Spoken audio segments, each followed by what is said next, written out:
14ª aula virtual. Hoje a gente vai estar dando continuidade, hoje eu apresento para vocês o conteúdo de numeral e uma revisão sobre relato de viagem, que é o nosso gênero do módulo 5. O nosso conteúdo é esse mesmo, numeral, e eu hoje não vou dar aula de matemática.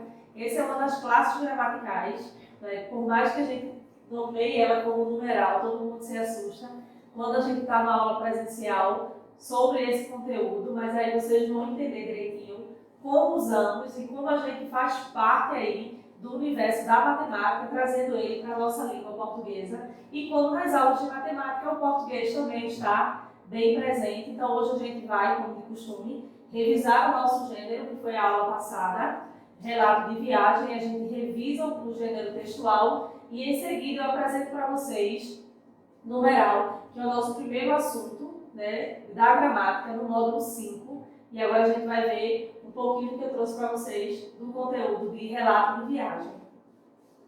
Aqui eu trouxe, né, já falando um pouco de relato, lembrando que quando eu falo de relato de viagem, a gente não vai só relatar os pontos positivos de uma viagem ou de algum momento que vocês passaram. Quando a gente fala de relatar, a gente já automaticamente já associa algo bom. Mas existem momentos nas nossas viagens, né, nos nossos momentos diferentes, que não saem como planejado. E esses momentos vocês também podem estar relatando quando eu propor para vocês produzirem um relato de viagem de vocês para me enviar por e-mail. E outra coisa, nunca esqueçam, quando for o gênero relato de viagem, você é o narrador daquela história. Então você vai contar de uma maneira que os verbos no presente é algo que já aconteceu no passado. Então isso é muito engraçado quando a gente vai trazer para a escrita um relato, porque a gente vai estar ali escrevendo uma gramática com os verbos ali no presente, tudo bem organizadinho, como se estivesse acontecendo hoje, algo que já aconteceu. Aqui eu trago o seguinte, relato de viagem. É uma narração de experiências vividas, logo, o assunto ele é abordado sobre o ponto de vista de quem o relata, de quem o escreve, de quem é o narrador, que neste caso são vocês. Tá? Então ali é uma narração de experiências vividas. Logo, o assunto abordado é do ponto de vista do narrador, de quem viveu essa experiência. Sempre vai ser escrito desta forma, ok? Um outro ponto que eu trago aqui é um texto em que se apresentam as experiências marcantes, curiosas ou desafiadoras sobre o lugar visitado. Pode ser sobre o lugar, sobre o momento, sobre dias, ou muitas vezes existem horas, situações em nossas viagens, em nossos passeios, que é tão marcante que se a gente trouxer para o papel, trouxer para a escrita, nos rende em bom texto. Então isso aqui é uma parte do nosso gênero, e agora eu vou trazer também para vocês características, objetivos. Aqui eu trago características do gênero. É um gênero super simples, de uma linguagem bem acessível, não é aquele texto que você vai ter que se preocupar muito com uma linguagem formal, até porque é algo que você viveu, a linguagem é simples, tá? Aí aqui eu trago alguns pontos que eu acho interessantes para vocês relembrarem. Lembrando que sempre que for assistir a nossa aula, pega o livro, pega o caderno e anota esses pontos, não deixa passar, porque quando a gente estiver aqui, já está bem próximo da gente se reencontrar no presencial, mesmo se a gente permanecer nesse distanciamento, a gente tem essas avaliações, né? Esse meio da gente saber como vocês estão assimilando o assunto, e isso aqui tudo cai nesse tipo de avaliações e dos exercícios que é proposto ao longo das aulas. As características do seguinte, a história é contada por uma pessoa real, assim como são os fatos relatados. Quando eu digo que as histórias são vividas com pessoas reais, é porque nesse tipo de gênero a gente não pode usar nada fictício, nada que não seja real. Tá? É sempre fatos que de fato aconteceram. Um outro ponto, conta-se um ou mais episódios significativos. Quando eu digo que eu posso contar um ou mais de um pontos significativos, é que dentro do meu relato de viagem, eu posso dizer que no primeiro dia aconteceram no caminho da minha viagem, ao chegar na viagem. Então são momentos da viagem que eu posso estar ali relatando no meu texto. O outro ponto é o seguinte, descreve-se os lugares e as situações vividas. Como ele é um texto totalmente descritivo, eu vou estar ali descrevendo quem são as pessoas, em que lugar a gente presenciou, o que presenciamos, como foi, com quem estávamos. Ele é um texto totalmente descritivo, a ponto de quem estiver lendo o seu texto, o leitor, venha a imaginar ou construir na sua imaginação a situação que foi vivida por vocês. O outro ponto é o seguinte: fornece indicações preciosas sobre tempo e lugar. Eu posso dizer que eu fui para uma viagem e eu passei ali 3 dias e o lugar era frio, era aconchegante, nevou. E eu estava com a minha família, estávamos num hotel simples, mas eu tinha um café da manhã precioso e eu conversei, eu dormi, assisti filme. Então, dentro do meu relato, eu trago ali indicações sobre o tempo em que estava naquele momento da viagem e sobre o lugar. Eu posso dar características sobre o hotel, sobre a pousada e onde a gente se hospedou, ok? Outro ponto que eu trago para vocês é o objetivo desse gênero textual, que diz o seguinte: propor reflexões, explicar, orientar, opinar e influenciar o imaginário daquele que lê o seu texto. Por quê? Porque a partir do momento que você está ali escrevendo um texto sobre um lugar, sobre uma viagem, sobre um hotel, sobre a comida que tinha nesse lugar, o leitor do seu texto, do seu relato de viagem, pode despertar nele o desejo, e ali você está sendo um influenciador, né, fazendo com que a pessoa desperte o desejo de visitar ou de comer aquilo que você está relatando. E é por isso que a gente diz que o objetivo desse gênero é propor reflexões, explicar, orientar, opinar e influenciar o imaginário coletivo, sempre com base na realidade. Por que sempre com base na realidade? Porque a gente vai tratar, estamos tratando de assuntos reais, de pessoas reais, de fatos que de fato foram vividos, onde o imaginário neste gênero, ele não pode fazer parte, ele não é presente nesses textos, ok? O próximo ponto já é a abertura, já é o nosso assunto, né, da gramática, que é numeral. Então a gente já reviu agora, nesse primeiro momento da nossa aula, o que seria o nosso gênero textual, as características e o objetivo dele, que foi o conteúdo da aula passada. E agora a gente vai ver um pouco sobre numeral, que é nesse assunto aqui que damos início à gramática do módulo 5 de vocês. E mais uma vez eu digo, não estamos na aula de matemática, mas prestem atenção que aí existe uma interdisciplinaridade, uma vez que a gente vai trabalhar sobre números e como numeral. E eu também trago para vocês, para que não haja essa confusão desse assunto de gramática, como e quando devemos usar os numerais em textos e expressões, ok? Aqui eu trago o seguinte: numeral é a palavra que quantifica os seres ou indica a posição que eles ocupam numa determinada ordem. Sempre que a gente falar de numeral, no automático, né, até pelo conhecimento prévio que já temos, a gente vai pensar nos numerais cardinais, multiplicativos, fracionários e os coletivos. E essas são as classes desse assunto, que é numeral, que a gente vai estar vendo hoje. Essas são as classificações. Quanto apenas nomeamos os numerais de seres, que aqui eu trago cardinal, multiplicativo, fracionário e coletivos.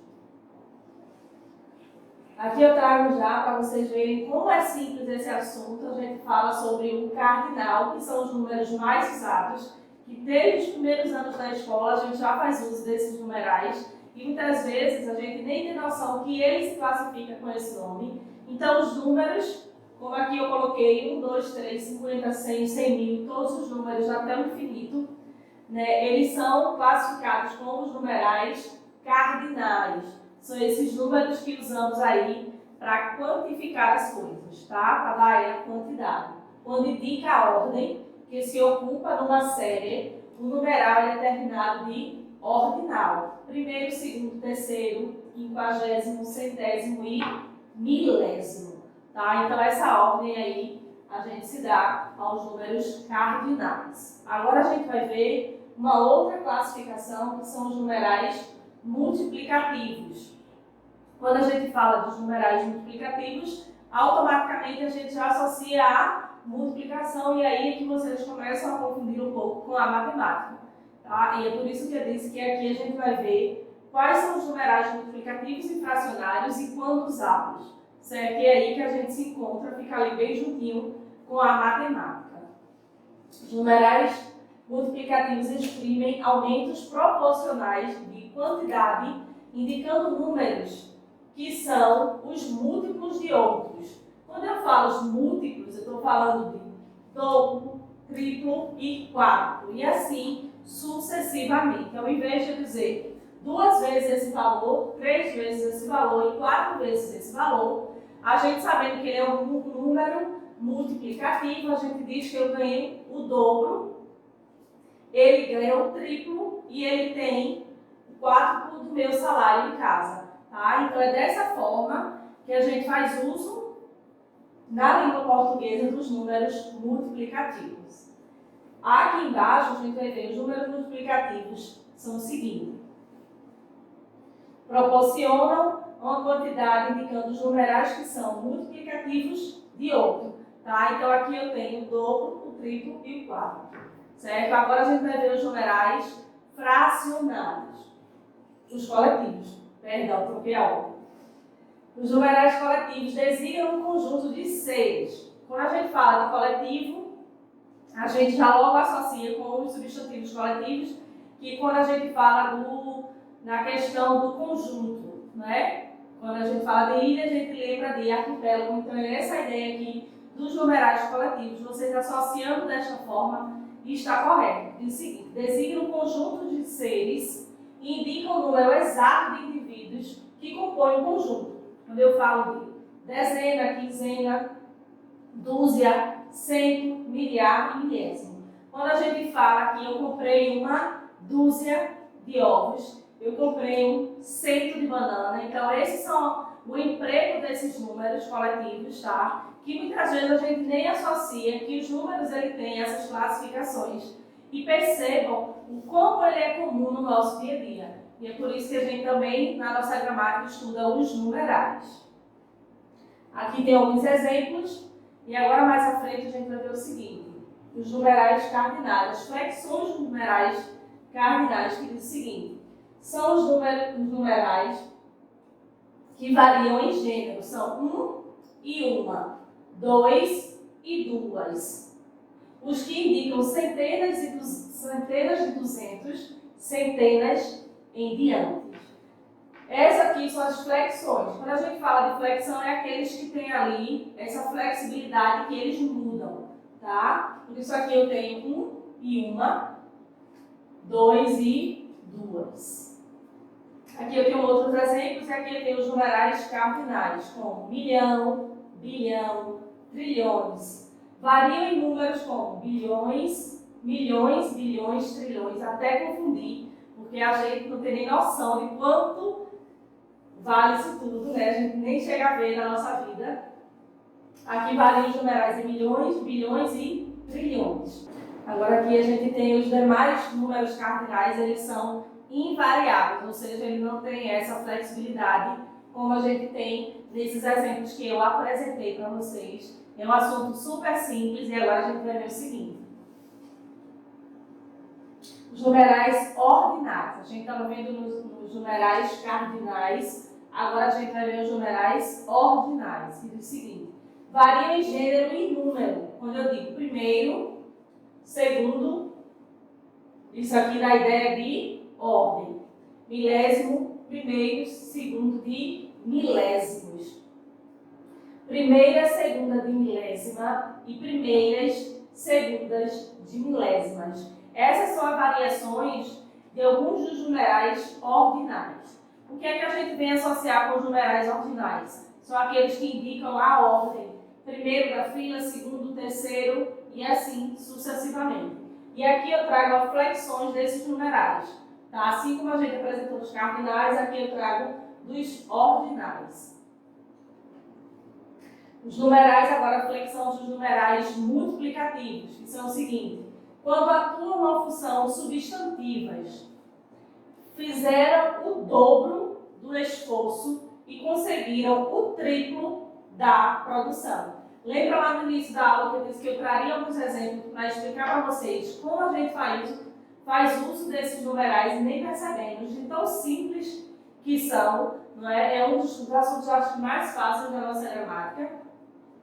Quando atua em funções adjetivas, esses numerais flexionam-se em gênero e número. Deixa eu só relembrar vocês. Quando a gente fala em gênero, eu estou falando de masculino e feminino. E quando a gente fala de número, eu estou falando de singular e de plural. Ok? Aqui tem. Deve-se tomar doses triplas do medicamento. Percebam como é simples, até muitas vezes vocês costumam fazer uso desses numerais e muitas vezes nem percebem.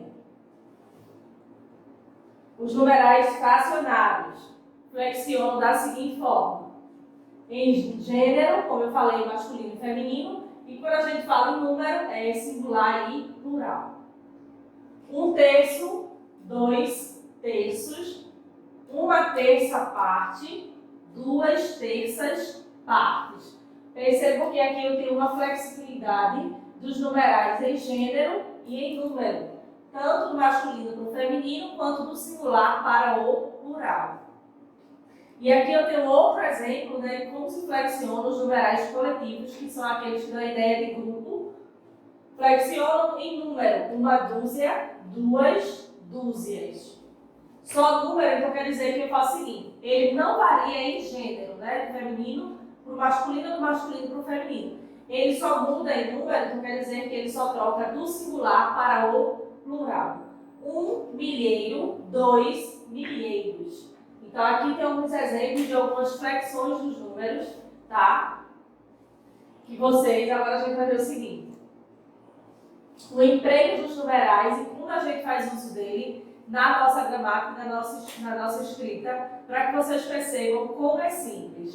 Para designar papas, reis, imperadores, séculos e partes do que se divide em uma obra, a gente faz a necessidade da presença desses numerais. Percebam como é simples e como usamos na nossa língua. Utilizam-se os ordinais até o 10º e a partir daí os cardinais, desde que o numeral venha depois de um substantivo.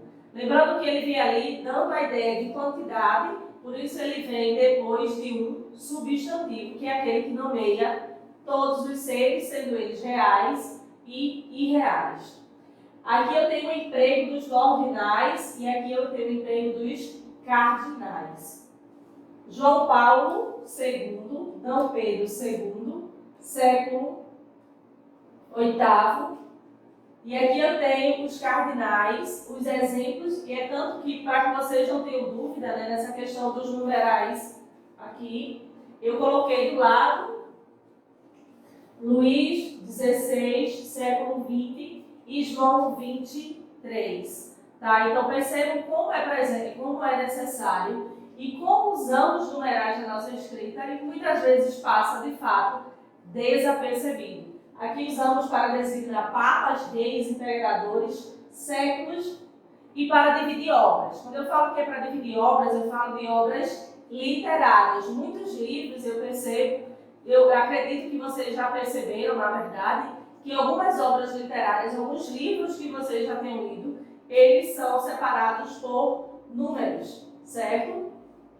E aqui a gente está mostrando a prova disso. Só mais um pouquinho para a gente concluir. Aqui sobre o emprego ainda dos numerais, a gente diz o seguinte: para designar leis, decretos e portarias, utiliza-se o ordinal, ou seja, aqui da ideia de ordem, até o nome, o cardinal de 10 em diante. Artigo 1º, artigo 9º, artigo 10, artigo 21. Ou seja, na questão da organização aí das leis, dos decretos e portarias, a gente usa o número ordinal até o 9. A partir do 9 a gente vem para os números cardinais, que são esses aqui. Ok? Quando eu falo do artigo 10 e do artigo 21, porém eu também posso dizer que o artigo 1º, o artigo 5º e o artigo 9º. Para designar dias do mês, utiliza-se os cardinais, exceto na indicação do primeiro dia, que é tradicionalmente feita pela ordem ordinária. Que é um detalhe que muita gente, não falo só de vocês alunos, a gente às vezes até professores e adultos, muitos eles não sabem que o primeiro dia do mês a gente não diz que é o número, que dia é hoje? 1 de agosto, que foi essa semana agora passada. Não. A gente diz que foi o 1º de agosto. Agora, já a partir do primeiro dia de cada mês, seja mês ele qual for, a gente diz que hoje é 2. Mas o primeiro dia do mês, ele sempre vai vir quando a ideia é de ordem. Depois ele passa para o cardinal. Hoje é 1º de agosto, 1º de setembro, 1º de janeiro, e assim como todos os outros meses. Já a partir do dia 2, 2, 3, 4, 5, isso é uma observação que muitas vezes a gente passa até desapercebido, que eu lembrei de trazer aqui para vocês. Chegamos no dia 2 de setembro. Chegamos no dia 1º de dezembro. Tá aqui um exemplo, como eu falei para vocês, sempre o primeiro dia do mês, nunca vai ser o número 1, dia 1, sempre vai ser o primeiro de cada mês. Aqui é outro detalhe muito interessante, que a gente estuda aqui em numerais, que passa totalmente desapercebido, tá? Que diz o seguinte: quando a gente tem a expressão de ambos ou ambas se classificam como numerais, eu fiquei surpresa assim ao longo, quando a gente vai estudar, a gente está na faculdade que vai estudar ali a gramática em si, eu fiquei surpresa porque assim, na época que eu estudava, nunca foi revelado para mim que ambos e ambas faziam parte do assunto numeral e que se considerava como numeral. Percebam. Aí eu resolvi colocar aqui para vocês não passarem esse susto que eu passei na época que eu estava na faculdade. Ambos e ambas são considerados sim numerais. Por quê? Porque significa um ou outro. 2, um ou outro, ou os dois.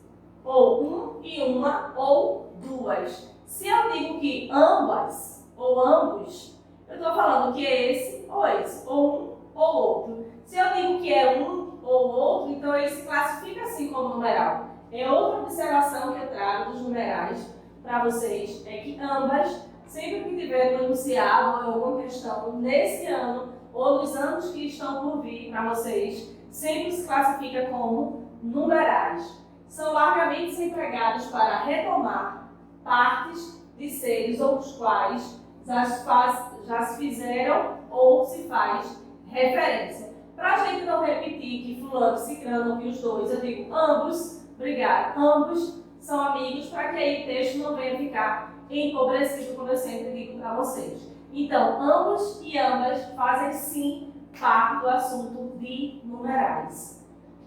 Pedro e João parecem ter finalmente percebido a importância da solidariedade.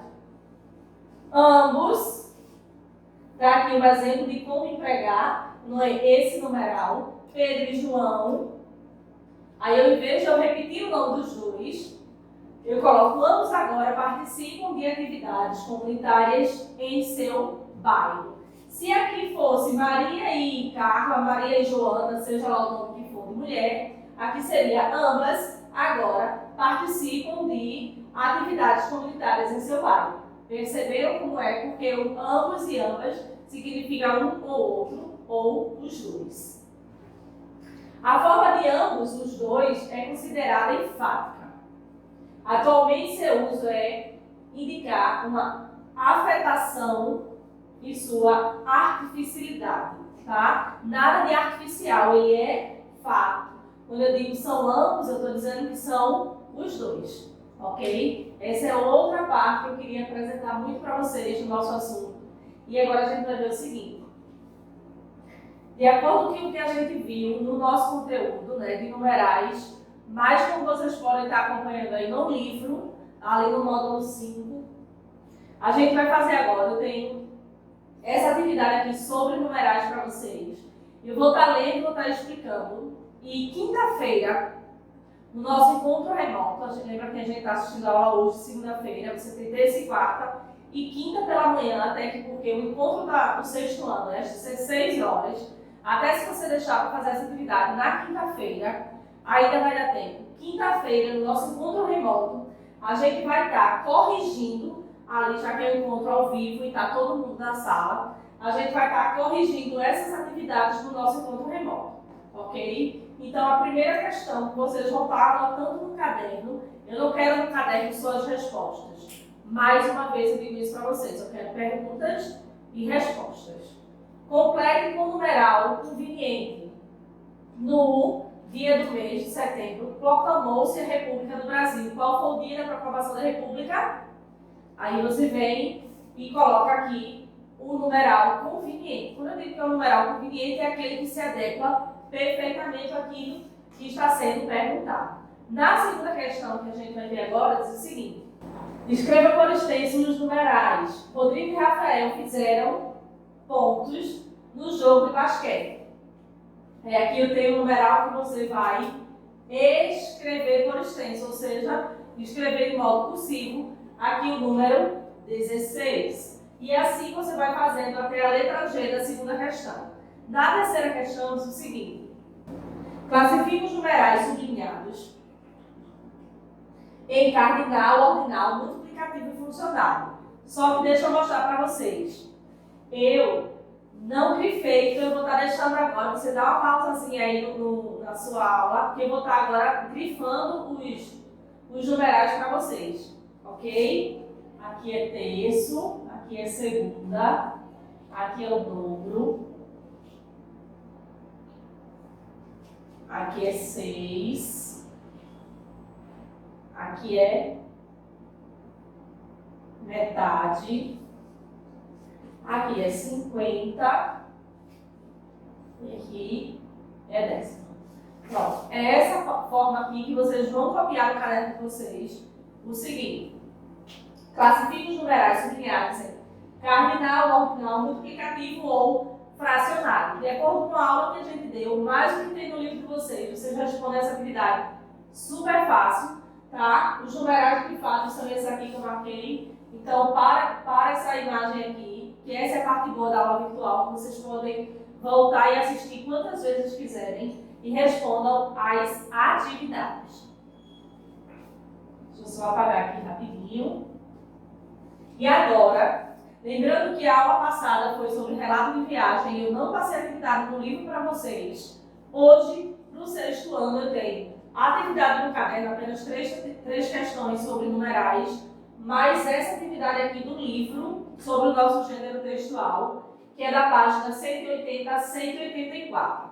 Qualquer dúvida a gente tem quinta-feira, nosso encontro remoto, onde a gente junto vai estar corrigindo essa atividade com aquelas atividades que fazíamos com correção coletiva na sala. Qualquer dúvida eu tenho aqui meu e-mail, prisma.chaminaxavier@gmail.com, ou o comentário desse vídeo, e até segunda-feira que vem.